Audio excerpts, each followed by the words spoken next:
Ето воблерите, които ги ползвам като алтернативи без тия двата малките. В момента, понеже ми удари на халкото с лопата 6 плюс на 45 метра, това значи, че сома е по-надълбоко и му сложих тази имитация на дам, дето пише, че гази 9 метра.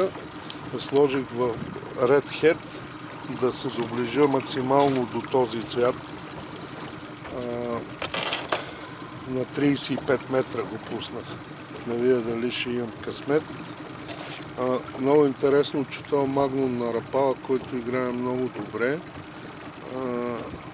го воза и е същия цвят като халкото, но не го взима и не мога да си обясня защо.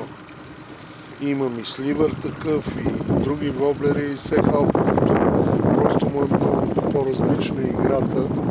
Дали, защото и перлен цвят такъв, ама нямат. Нали уж не са важни цветовете, не мога да разбера защо е така. Не са важни нещата, като си набележи един воблер и това е. Нил се няма да помага, защото са по-плитки. Освен трябва да сложа един по-дълбок на средна къса бръчка, което до сега не съм се сетил, но сега ще го направя. До сега возих едва с Pro, което пише 3 метра, но то стънък конец отива до 6, значи реално гази 5 с по-дълбок конец, с по-дебел конец. Спирам, че